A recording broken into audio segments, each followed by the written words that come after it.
Hey, this is Coffee with Regina.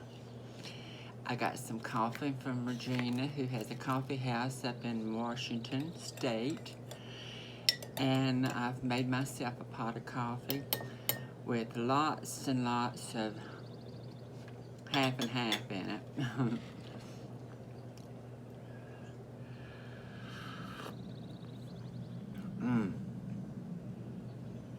That's good. It has such a rich flavor. I used this Honduras today.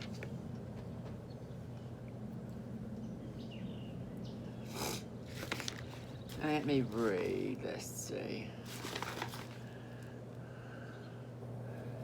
Trying to see if I can see, okay y'all, here it is. On Facebook, you can find her at facebook.com Ray's Roast, R-E-Y-S Roast, R-O-A-S-T. Or you can go to www.raysroast.com. That's REYSROAST.com. She's got, a lot of different flavors that she roasts. So how are you doing today, Regina? Wish you were here. It is a beautiful day. And this coffee's hitting the spot. You know, I said in one of my other videos that I don't really do coffee. I mean, I like coffee, but it's usually instant coffee or international house coffee blends, that kind of stuff. Now, my ex-husband, he was really into brewed coffee, but he did Folgers. So I've never been a connoisseur of coffee. I love hot tea. Jean's having a cup right now. She smelled it brewing and she says, bring me a cup with lots of sugar in it. I use artificial sweetener because I'm on the keto program. And so I can have half and half because it doesn't have any more carbs than real solid cream does.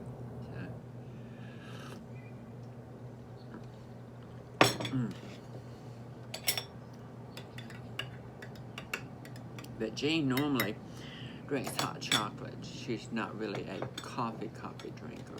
Her husband is. But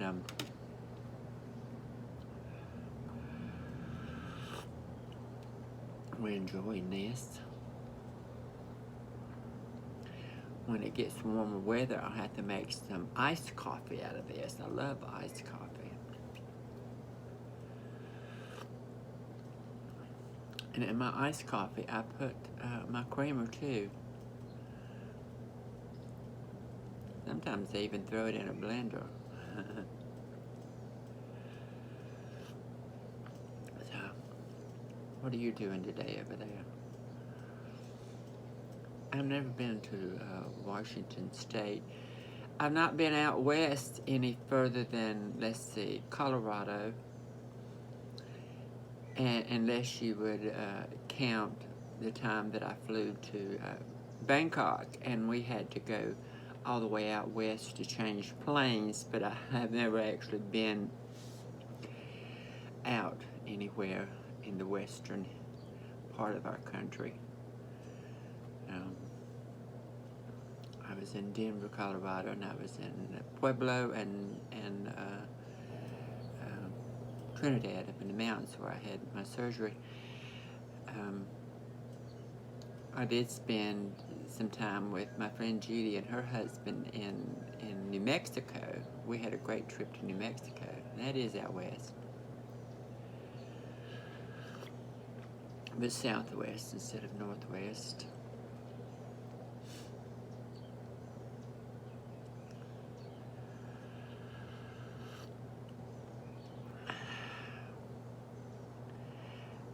I've been making a lot of videos, but I don't seem to get a lot of response for them, so I don't really know how long I'll keep it up. I know I want to get my basic story for Woman Once Removed, just so that I know that I put it out there. Even if I never get my actual book written, at least maybe I can get the basic story. You know, each thing that I give is just basics. There's a lot more details there to every part of my life, but I just kind of skim over it. What's the trash can doing on the oh, What? you got the phone on the trash can? Yeah. Hey, I'm back again.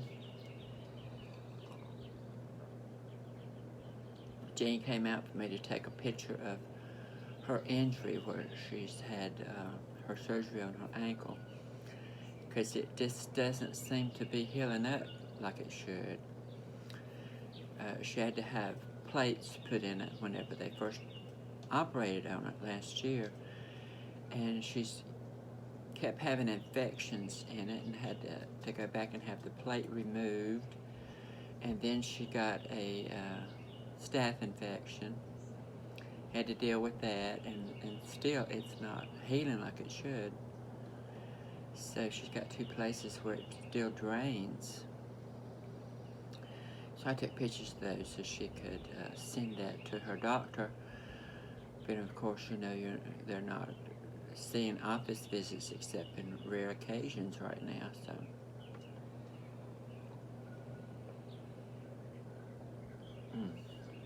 Delicious coffee.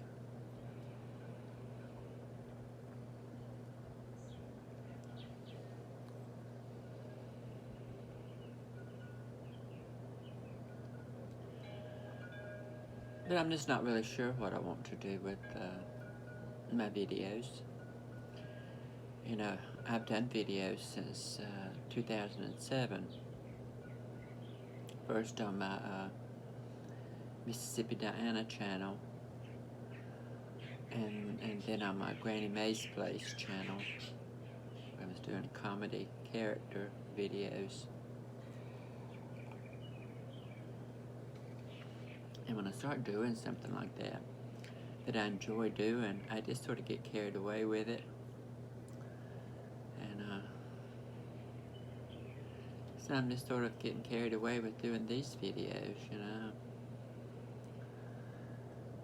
The Dying in Broad Daylight. They're the most fun because they're just short and I don't have to go through any great changes for them. I like my Diana's Garden Party. I've had a Diana's Garden Party group in YouTube for several years now, where I post pictures of my garden and what I'm doing, and the members post pictures of their gardens. So this is kind of an offshoot from that, and I post those videos in my group site so they can see what I'm doing too. So they kind of like it, so it's no big deal whether or not I get a lot of response from YouTube public at large, because, you know, I've got my folks in the group that are enjoying the videos. But I've had so many people through the years that wanted my life story, and, you know, I probably will never get the book written, which will have all the details. But I thought if I could get the basics out there, it's just from my own feeling that I've told my story, that I was a life worth living, you know, that I had my life and I lived it, and I want to share the basics of it. But then again, I'm not getting very much response as far as views and comments, so I may, you know, just do the mere basics and stop. I'm not really sure. It depends on what kind of response I have from it. So this Pebbles jumping all around. I keep looking at her.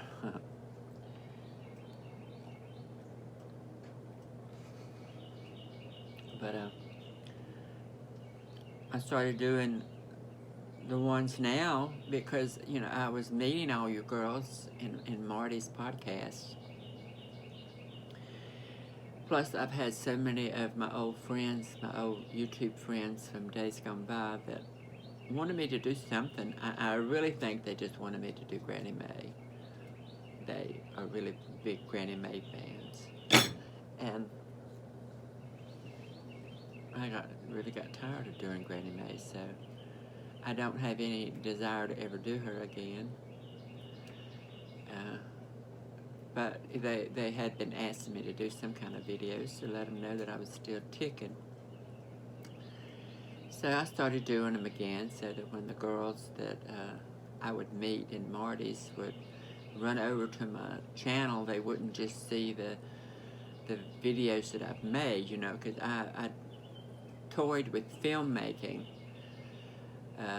starting at about 2010, and I really enjoyed doing it. It was just a really big hobby for me, and I toyed with the idea of actually being a real filmmaker, you know. About 2012, I really thought that maybe I could be a real filmmaker. And I had problems with editing. I had problems with people that I was working with while I was filming. And I realized it was harder than I ever thought it was going to be to try to be a filmmaker.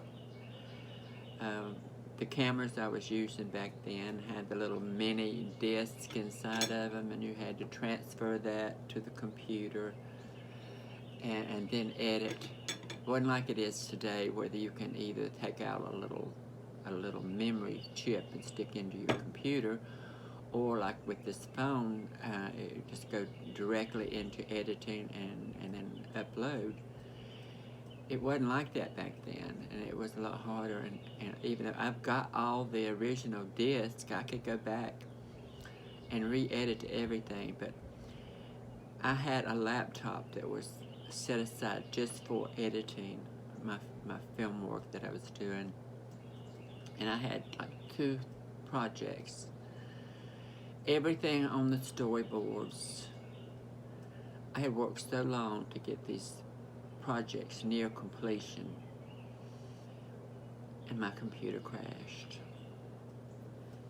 And of course, I'm not smart enough to have everything backed up like I should. I've got the original copies of everything, but all the editing, everything was gone. So I just kind of shelved all that. But the original, what you can see on my channel are just clips here and there of what I was working on. Yeah. Sometimes I call it a trailer or something, but it was just basics of what I was working on. It wasn't the full interviews or the full project.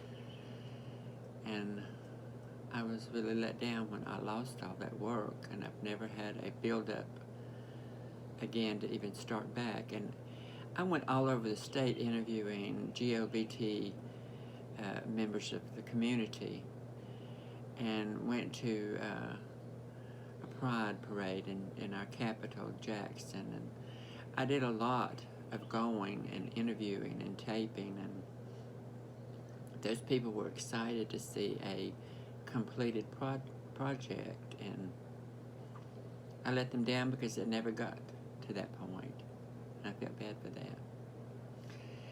And then when I did a totally fictitious story of Desiree, a ghost story, I had mostly GLBT actors in this what I was working on, and I was treating it very serious, even though I knew that it would never be anything other than just something that people might just enjoy watching. But I was taking it very serious, and that was one of the the things that was on the storyboard. And I had all these people that were at least expecting a finished product to watch, to show their friends what they'd been involved in or use as a credit. And I messed that up. So my seeing things through is not always what it should be, you know. And I do worry about what people think of me as far as the community. I know that there are members of our community that will look down on me because of my disabilities. Ones that will comment to other trans women's videos and not to mine. That's their little way of saying, you're not important. And believe me, I notice those things. And not that I expect everybody to go over and comment on everything I do, but I would expect, you know, once in a while for these main characters within our community to show me some support. So I don't know how much longer I'll be doing the videos, because and I may delete what I've put up. It just really depends on where my life takes me after this coronavirus gets away from here and I start getting out of the house and doing things. Start hanging out with my friends again, and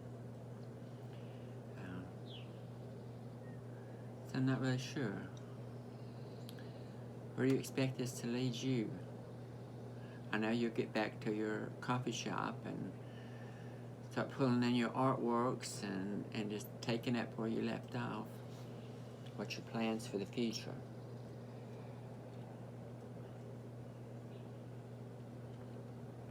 Wow. I'm enjoying this coffee to the last drop.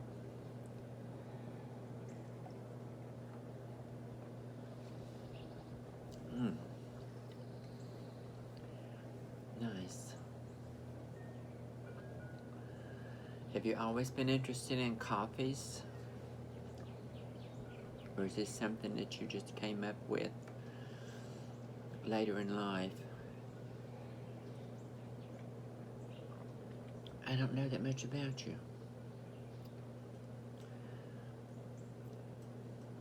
You need to make a video and share that stuff with me.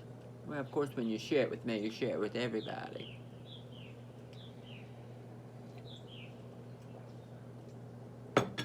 Okay. I'm going to get in there and check about what's going on with Miss Jean. Check on Pebbles. I mean, she may be to the road by now. Pebbles!